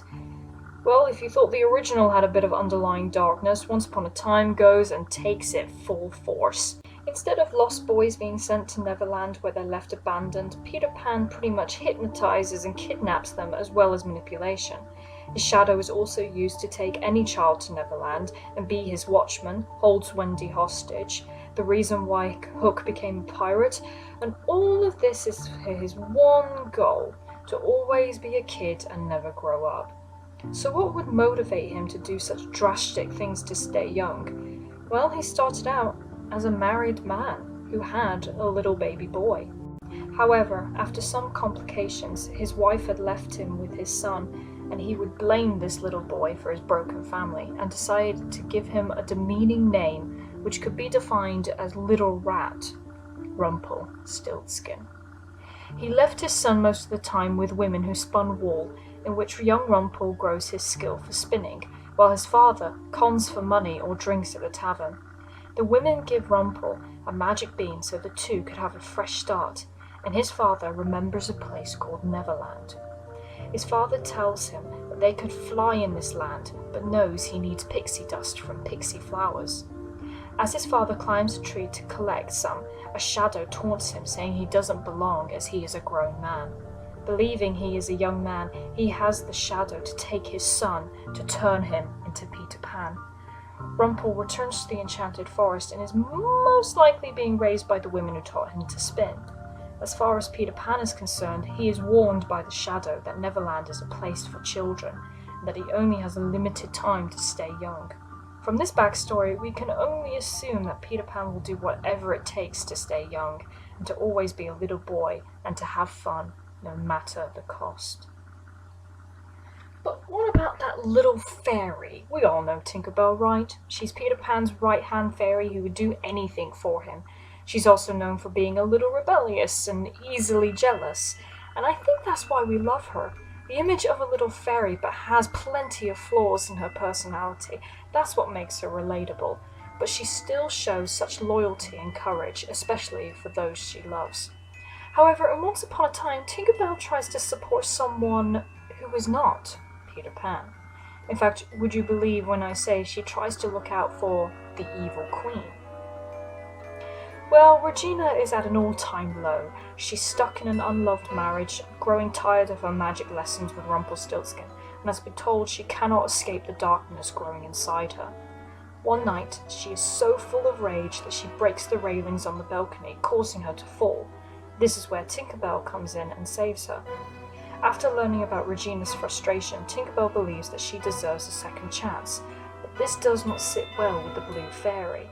She informs Tinkerbell of all of her rule-breaking and that Regina is not worth her help because of her darkness and the influences around her, such as Cora and Rumpel. Of course, what does Tinkerbell do? She disobeys, of course, and steals pixie dust to use on Regina. She tells her that pixie dust can be used to find happiness as well as to fly. They follow the trail and comes across a tavern, where the dust shows a man inside who has a lion tattoo on his arm, but his face is not shown. Tinkerbell wishes her good luck and flies off, but Regina unfortunately panics and runs away. She then lies to Tinkerbell that the pixie dust was wrong and that she is a terrible fairy. The Blue Fairy, of course, knows about her theft, and so Tinkerbell has her wings taken away and falls to Earth. But even though she is stripped of her magic, Tinkerbell doesn't stop. she advises the evil queen's father in secret about the location of Cupid's arrow years later. He tricks his daughter saying it's a way to kill Snow White, but when the evil queen realizes what it is, she uses her magic on the arrow.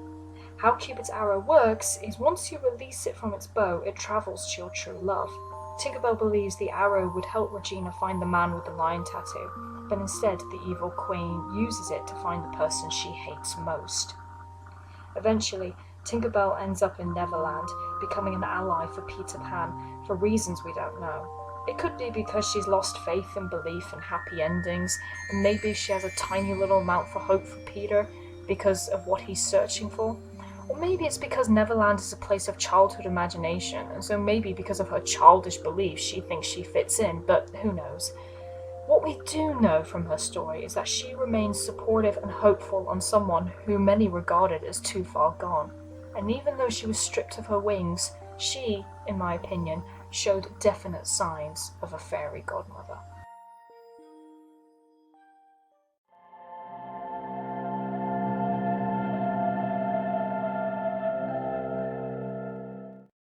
The Little Mermaid Ariel, Princess of Atlantica, youngest daughter of King Triton, who longs more than anything to walk on land and become human. Most kids who grew up with this film, including myself, ask the question, why? We would rather be under the sea. I'll gladly trade places with you. Ariel truly represents what most people dream of at her age, to be in a world we're not a part of, and it mirrors the relationship she has with her father of a teen wanting to live and see the world. In Once Upon a Time, her story is a little different. She still has the same dream of wanting to be human, collecting thingamabobs and falling for Prince Eric after she saves him from a storm. However, she rescues someone else from drowning, Snow White, and they form a friendship. Snow White agrees to repay her debt by helping Ariel find her prince, but mermaid law is a little different in this world. They believe in the sea goddess Ursula, and legend says she grants mermaids the ability to walk on human legs at high tide for 12 hours. During this time, Snow White takes Ariel to a ball where she meets Eric and the two hit it off. He invites her on an expedition which makes Ariel question whether to stay on land for good or return to the sea. Unfortunately though, the evil queen has been listening in as she is still hunting Snow White at this point and believes Ariel might be useful. Thus, she disguises herself as Ursula and tells Ariel she could give her human legs permanently. Ariel returns to Snow White and gives her a magical bracelet that turns her into a mermaid. That way, Snow White could escape in the sea and Ariel can stay human. However, with Snow White only having a tail at this point, the evil queen reveals herself and tries to kill her. Ariel, thankfully, stabs her with a fork/dinglehopper and takes the bracelet off Snow White and both girls escape. Snow White encourages Ariel to tell Eric who and what she is, and that if he truly loves her, he'll understand. But before Ariel can call out his name by the docks, she loses her voice. The evil queen has taken her voice as revenge, and thus Eric sails away on his expedition without her. Ariel, now voiceless, has been searching the seas and any shore to find him. The show still has that determination Ariel possesses. Now you might be thinking, if the evil queen took a voice, then where does Ursula come in? Well, she and Ariel don't really know each other, and the Ursula you're thinking of is not the sea goddess I mentioned earlier. The sea witch Ursula actually started out as a mermaid, and not only that, but she was the one who had the most beautiful voice, and that she had a dispute with her father for disobedience. Ursula's father, Poseidon, wants to use her voice to steer ships away, as pirates was the result of her mother's death, and her voice is the only thing that reminds him of her. They seem to have taken notes from the Broadway version. Anyway, for being disobedient, Ursula was kicked out, but not before she steals a bracelet to turn her into a human. She spent most nights singing at taverns, and one evening she comes across Captain Hook as he recognizes her voice during a voyage. Telling her that her voice was the most beautiful he had ever heard, he'll take her to fulfill her dream of performing. Well, we should know by now that that's not going to happen. Poseidon approaches Hook and makes a deal. If Hook uses a seashell to take away Ursula's voice, that will drive her back to the ocean, Then he'll give him a vial of squid ink so he can paralyze Rumpelstilskin, who Hook is obsessed in killing. However, Hook decides to tell Ursula in secret and have her steal the ink so they can both leave, but of course, she gets caught by her father. Poseidon, knowing that Hook betrayed him, refuses to give him the ink. Now in anger, Hook gets his back on the king and steals Ursula's singing voice into the shell, taking the only thing that reminded him of his wife. Ursula, now broken and betrayed, uses her father's trident to transform her mermaid tail into tentacles and making her a sea witch with powerful magic like the goddess she was named after. So, as you can see in Once Upon a Time, Ariel and Ursula have split traits that come from Disney's Ariel. It still has the cautionary tale of paying a price and dealing with consequences, as well as the relationship between a father and daughter. But it especially follows the themes of transformation and longing to be a part of something, and hopefully both these girls can be a part of the worlds they dream of.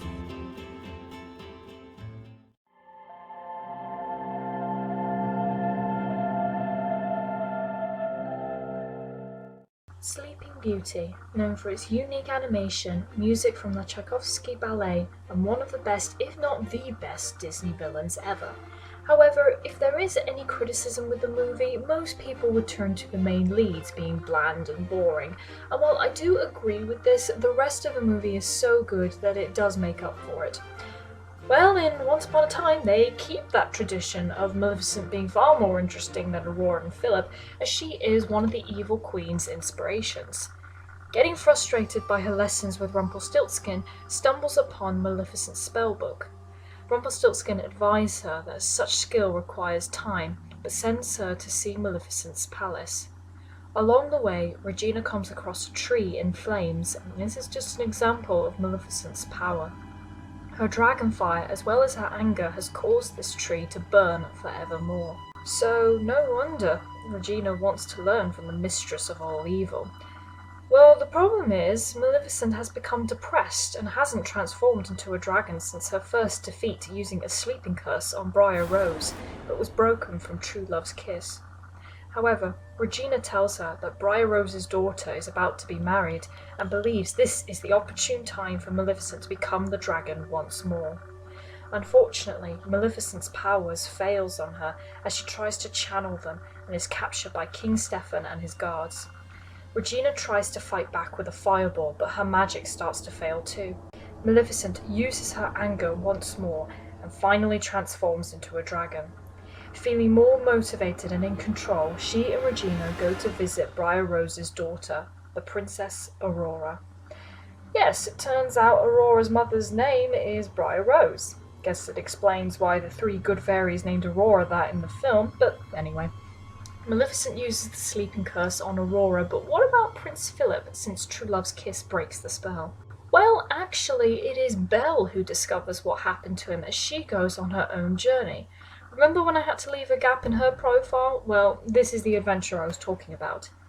Even though she believes she won't get as much as adventure as reading in her books, she tags along on a hunting expedition for a monster called the Alaguai. However, she tricks the hunters that the location of the creature is by the lake, but she reads that it's in the mountains. Unfortunately, the monster flees as it's attacked by Mulan, who Belle stumbles upon.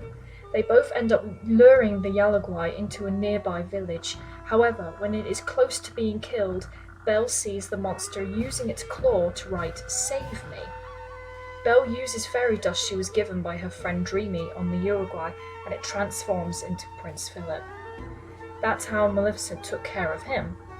Mulan and Philip head off together to find Aurora, and he thanks Belle for seeing the man behind the beast, which convinces her to finally return to Rumpelstiltskin.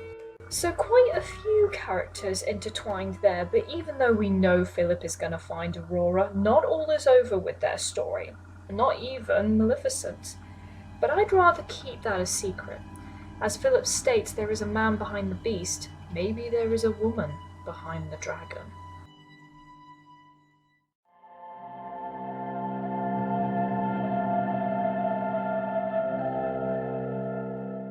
So, the first half of Season 4 concentrates on Frozen, with Elsa ending up in Storybook trying to find her sister Anna. As for these two are concerned, the events mostly take place after the whole Frozen story, and Anna is trying to seek answers to their parents' journey which led to their deaths, as well as planning the wedding with Kristoff. So basically, the Once Upon a Time writers wrote Frozen 2 before Frozen 2. I won't go too much into this, as I've said I'm mostly going to be covering backstories of characters with a few exceptions. So you're probably thinking, well, why am I even talking about Anna and Elsa when there's no backstory for them? Well, there is, going back through their family tree, and this answers the question of why does Elsa have her ice magic, and why were her parents so afraid of them? Well, let's journey back to when Anna and Elsa's mother was a child as the Princess of Arendelle. However, she also had two sisters, Helga and Ingrid. Ingrid had ice magic, who the sisters decide to keep secret and form a strong bond using ribbons, promising to keep each other safe. However, Ingrid, still feeling insecure about her abilities, hides herself away from special gatherings despite her sisters trying to encourage her to join. Even when Ingrid tried to join a ball, she was creating snow inside, and on that night decides to run away. Her sisters, desperate to help her, decide to take her to Rumpelstilskin. He strikes a deal to give Ingrid magical gloves to suppress her powers, as well as an urn in case the gloves fail, in exchange for their ribbons. Okay, so you'll recognise the gloves from what Elsa wore at the beginning of Frozen, so everything in Arendelle is fine, right? Well, I didn't mention the fact that Helga has been seeing the Duke of the Duke of Weselton. Anyway, when he sees Ingrid out in the gazebo, he tries to seduce her. Helga sees this and tries to fight him off, but Ingrid, being too afraid, accidentally turns her sister to ice. Anna and Elsa's mother sees the damage and believes that Ingrid is a monster and sees that her powers can't be controlled, and so uses the urn and traps her sister inside. She then visits the rock trolls in the mountains and asks Grandpappy to remove the memories of her two sisters to everyone involved, the Duke, her family, and the entire kingdom of Arendelle. After hearing this story, it does answer a lot of questions that the beginning of Frozen had a lot of criticism over. It explains why Elsa has been born with ice powers, why her parents are so afraid of it, why Arendelle has a strange trading relationship with the Duke, why they knew about the trolls, and why they went to great lengths to keep Anna and Elsa apart growing up. I honestly thought this backstory was so good, I can actually imagine this in the Frozen universe. Yes, and I will say this, even more than Frozen 2 did. But what about Ingrid, who has now become the Snow Queen? Where did she end up? What is her purpose for the rest of the characters? And will she get a family who accepts her for who she is? Well, you'll know how to find out. Or you can just, let it go. Okay, come on, I had to slip that in somewhere.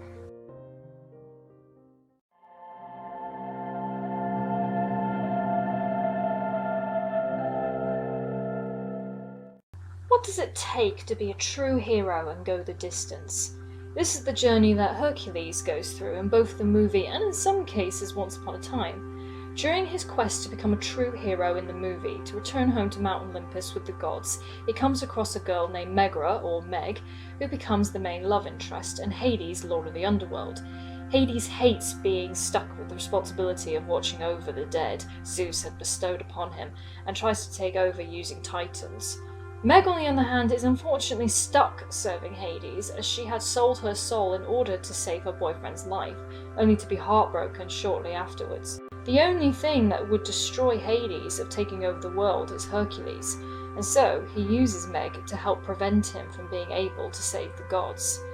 Of course, as you can probably guess, she falls in love with Herc, which makes it more complicated. Of course, Once Upon a Time, this is very different. Let's start with Hades, as he does play a much bigger part in Season 5. He is still the Lord of the Underworld, and he still hates the responsibility, but you could see it from a villainous way or a slightly tragic way. Almost. Hades has always been jealous of his brother Zeus, to a point where he kills his father and tries to steal a powerful item called the Olympian Crystal. Because of this, Zeus not only makes Hades Lord of the Underworld, but stops his heart, which prevents him from leaving the Underworld. Over the years, Hades tries to cleverly kill mortals with unfinished business to build his land of the dead to give him a more sense of power. So how would he be able to leave this place of decay, a kiss of true love?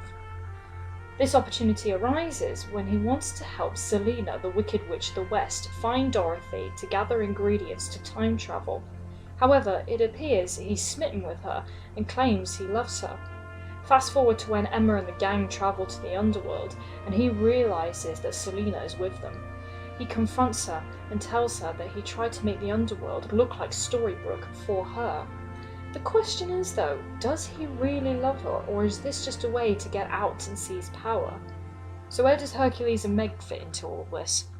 Honestly, their stories are a little vague and open for interpretation. Hercules still aims to become a true hero, to come home to Mount Olympus, and he still has his godlike strength. However, he believes his way to become a true hero is to kill the creature known as Cerberus. However, before confronting the monster, he comes across a very young Snow White, who is losing faith in herself to rule her kingdom and fight off bandits. Hercules encourages her to fight for herself, and thus teaches her how to use a bow and arrow, and becomes the strong leader we know from her grown-up self. So you could argue that Hercules was also Phil, being the trainer to Snow White. Although Herc and Snow had a little bit of a fling, not much, but a little. So what about Hercules' personal quest? Well, it didn't quite go to plan, as he does find Meg running from the Cerberus, but it ends up killing both of them, sending them to the underworld. Hercules believes he no longer can become a hero, and Meg is trapped where the Cerberus is. Meg in Once Upon a Time is more a nervous wreck than the confident sass that she had in the movie, but I suppose that's what a three-headed dog killing you will do to you. Eventually, however, the tables turn as Snow White finds Hercules in the underworld and encourages him to fight the Cerberus, which he does while also saving Meg. The two of them have completed their unfinished business and go to live on Mount Olympus. A comment was made, however, that maybe Meg's unfinished business was to be saved by Hercules. This could relate back to the movie's message about what it takes to become a true hero. Again, this was open for interpretation, so maybe Meg was under Hades' command, making the Cerberus chase after her, but who knows? What do you guys think about that?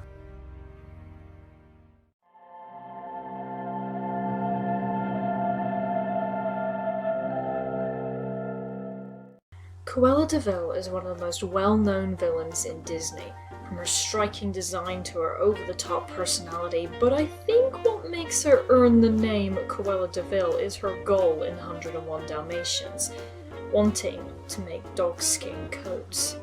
And I think what makes her scary in the story is that these people exist in the world of animal cruelty. Now, since season 1 of Once Upon a Time, we were introduced to Pongo, which made me think, well, where's Cruella? Is she going to come along at some point in the series? Well, thankfully, we did, and I was excited to see a different interpretation of her character, particularly her backstory.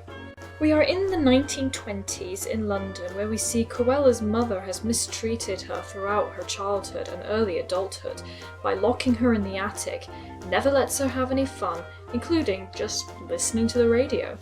And whenever she misbehaves, she sends her 2 Dalmatians to chase after her. This soon changes when a man named Isaac, claiming to be a reporter, visits the house, as there have been rumours that Mrs. DeVille had murdered her 3 husbands. But she simply tells him to stay away. However, he sees Cruella in the attic and asks her to join him for a night out, and so she sneaks out for her first time on a date. She explains that her mother did kill her 3 husbands, but as Cruella witnessed it, this is why she's been kept in the attic. Revealing her secret, Isaac reveals his, in that he is an author that possesses a magic pen and uses it to create stories. He demonstrates his power by writing down that Cruella has now the ability to control animals, and he asks her to run away with him. But this was not to be, as Isaac gets a visit from Cruella's mother. She reveals that it was actually Cruella who killed her husbands, and that she was a child psychopath and so locked her in the attic to prevent her from killing anyone else. But When she returns home, Cruella is waiting and uses her new ability to control the Dalmatians to kill her mother. Not only that, but she has also stolen Isaac's magic pen, and when he confronts her, he finds she has skinned the Dalmatians and made a fur coat out of them. As the two of them fight, the ink spills on Cruella's hair, creating the iconic black and white hairstyle.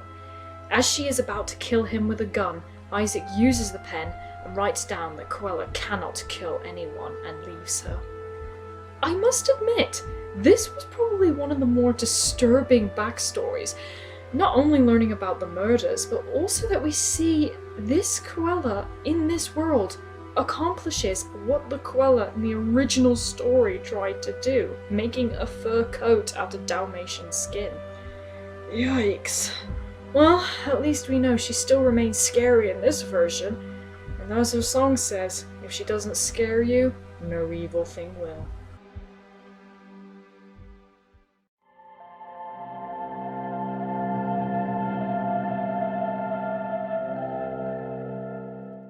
It's funny. Do you remember in the 2019 Aladdin remake where they were trying to make Jasmine a leader and strong, independent who wanted to be the Sultan? Yes, it sucked. Really, really, really sucked. However, from watching Once Upon a Time, this is the Jasmine I think they were trying to be. But not just that, but also twisted Aladdin's character and actually had a good Jafar, period. The story starts off familiar with Aladdin being a thief and Jasmine disguised in the streets of Agrabah. Only this time, Jasmine reveals herself to Aladdin that she is the princess and that she needs his help, knowing he's the best thief around. At first he refuses, but she pretends he stole from her, in which he begrudgingly agrees. She tells him about the Cave of Wonders and that a weapon known as the Diamond in the Rough can help defeat Jafar. Jafar in this version is still the royal vizier, but has placed a spell over the Sultan, therefore taking control and turning any thieves he finds into literal street rats. On their journey towards the cave, Aladdin talks about the treasures he can get his hands on, which Jasmine states that this is no time to be self-centered, as Agrabah is falling. This prompts Aladdin to say that her people have been suffering well before Jafar came along. She only started to care and do something now because it was affecting her father. Realising he might have made a step too far, he offers her an apple. First spark of their relationship. They enter the cave and see a diamond in which Aladdin reenacts the Raiders of the Lost Ark scene with a monkey statue, but the diamond crumbles and the cave starts quaking. Suddenly, Aladdin, without knowing, uses magic to save Jasmine from a falling pillar. The princess reveals that it is Aladdin himself who is the diamond in the rough and the saviour who can save Agrabah. Of course, being in complete shock, Aladdin asks to be alone, in which he is confronted by Jafar. He tries to get into Aladdin's head, saying all saviours will die unless they change their fate. He offers him a pair of shears to cut his fate. These are probably the same shears we've seen in the movie Hercules. However, before leaving Aladdin alone, Jasmine gave him a royal scarab of Agrabah, a royal heirloom, as proof of her belief in him. Back at the palace, Jasmine tries to get her father to safety, but Jafar appears and traps her in an hourglass. Sound familiar? Thankfully, Aladdin decides to be the saviour and arrives on a magic carpet from the cave and uses magic to break Jafar's staff, and the spell on the Sultan is broken. Aladdin decides to pursue Jafar at the Eastern Province and asks Jasmine to come with him. Despite the developing feelings they have for each other, she stays behind, stating her duty is to her kingdom. During this journey, Aladdin starts developing hand trauma, a result of being a saviour, in which he takes refuge in the desert with an oracle. Unfortunately, Jafar finds him and taunts his weakened state and that he will never have a happy ending, but leaves him, saying it's better to leave him in such pain. Aladdin is finally tempted and uses the shears to cut his fate, so he is no longer the saviour and flees to the enchanted forest. Back in Agrabah, the Sultan is persuading potential princes to marry his daughter, but of course Jasmine downright refuses as she wishes to marry for love. The Sultan tells her a marriage would provide the kingdom with an army, in which Jasmine replies that they need a hero like Aladdin. But Jafar intervenes and threatens the princes by turning one of them into a staff. He gives Jasmine a deal that if she marries him, he won't destroy Agrabah for good, and gives her until sundown to decide. Desperate to find Aladdin, Jasmine sneaks into the marketplace but instead finds Ariel, who is searching for Eric. Believing Eric might help with an army after bringing back his loved one, she decides to help, and the two ride on the magic carpet and finds his caravan flag. Unfortunately, Eric turns out to be Jafar in disguise and teleports Ariel back to the sea and pressures Jasmine to marry him. Left with no other option, she gives him the ring, but Jafar uses it to trap the entire kingdom and everyone there inside the diamond. Believing Aladdin is her only hope, Jasmine stops at nothing to try to find him. Now you might be thinking, where does the genie come in all of this? Well, there is a genie, but not quite the way you would think. Still, these versions of Aladdin and Jasmine is an interesting take, and like I said, it was probably what the remake was trying to do, but failed miserably. This Jasmine shows her love and devotion to her kingdom, but still sticks to her values. Aladdin's story doesn't end here, not just yet, but that will be shown after the Dark Curse, and we'll see if they can save Agrabah and win each other's hearts in a whole new world that is Storybrooke.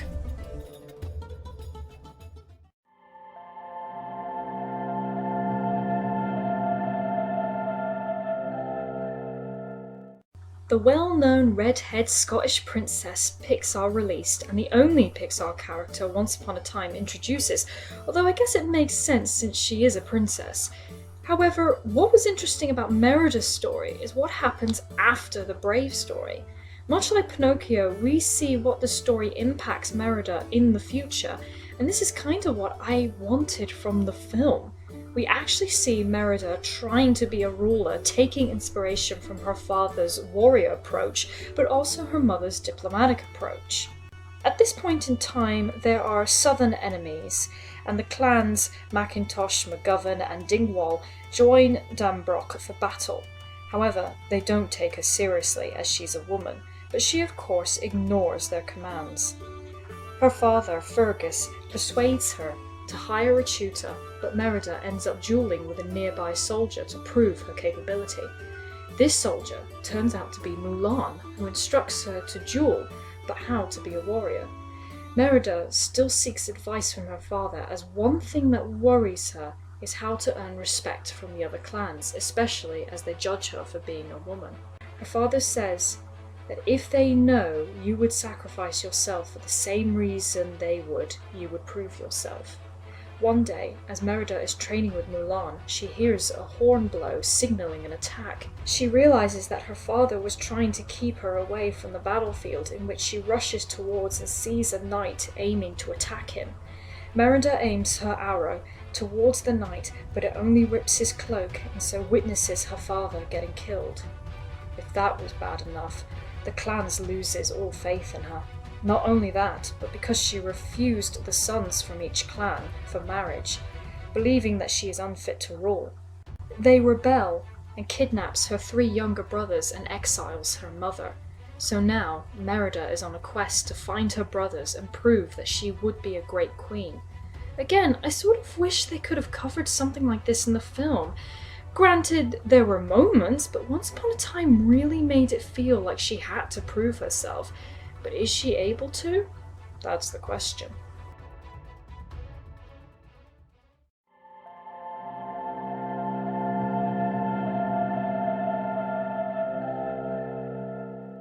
Many of us have heard of the legend of King Arthur and his wizard companion Merlin, and the kingdom of Camelot and the Knights of the Round Table.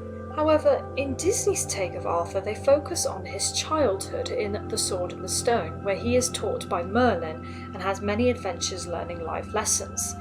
Another version I recommend is the BBC television series Merlin, which of course focuses more on Merlin the wizard, but also Arthur learning to be a great ruler. Many of these interpretations show a strong bond between the king and wizard. Once Upon a Time, on the other hand, has a different story. Centuries ago, Merlin ends up in a desert with a companion and discovers the Holy Grail.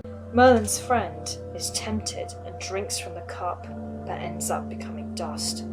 Merlin, nearly dying of dehydration, drinks from it, taking the risk, and still remains alive.